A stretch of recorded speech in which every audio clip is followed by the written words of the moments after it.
কবিতাৰ শিৰোনাম লাভ you DRHS।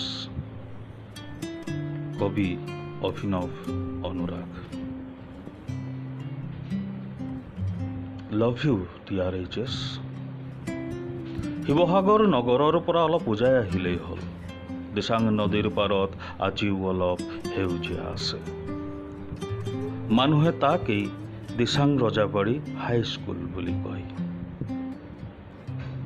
আপুনি কিমান চনত আছিল বাৰু? মনত পৰিছেনে? জোৰ দিয়কচোন। কথাবোৰ একেই আছে জানে, সকলো একেই আছে। আজিও ঘণ্টাৰ শব্দত নিৰ্জনতা ভাঙে। আজিও প্ৰাৰ্থনাৰ বাবে শাৰী পাতে। প্ৰাৰ্থনা নাপালে আপোনাৰ বুকুখন কঁপিছিল নে?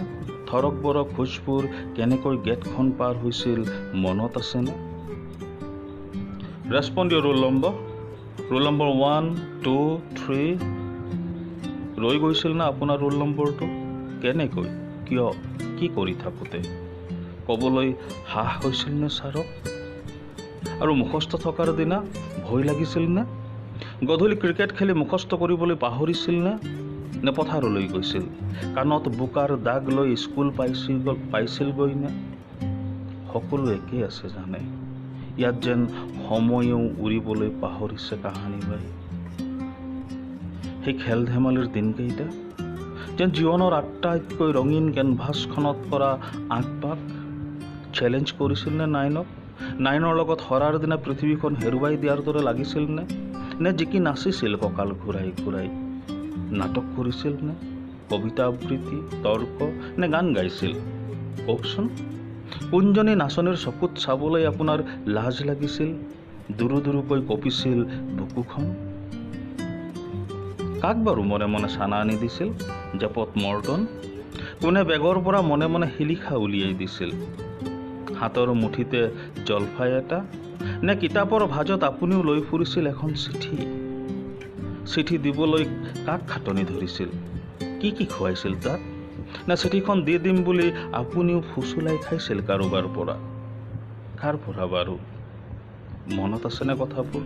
আমনি কৰেনে কথাবোৰে? জানে, সকলো একেই আছে। সৰস্বতী পূজা বুলি সেই এসপ্তাহৰ ব্যস্ততা, সৰস্বতী পূজাৰ লুচি ভাজিৰ স্বাদ, সকলোবোৰ একেই আছে। কোনজন ছাৰক বাৰু বেছি ভাল লাগিছিল আপোনাৰ? শিক্ষক দিৱসৰ দিনা আনক নহ'লেও তেওঁক যে কলম এটা দিবই লাগিব, যি আপোনাৰ বাবে অনুপ্ৰেৰণাৰ উৎস আছিল। মনত আছেনে কথাবোৰ?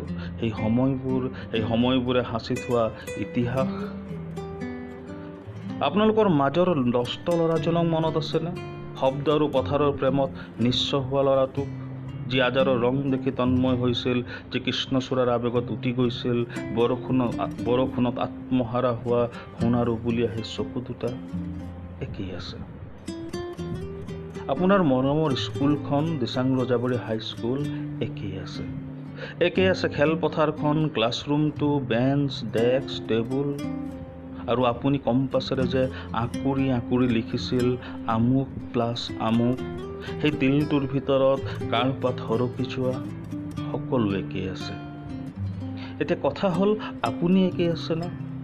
বয়সে হেঁচা দিলেও ক'ৰবাত সেই স্কুলীয়া আপুনিটো জীয়াই আছেনে? ধন্যবাদ।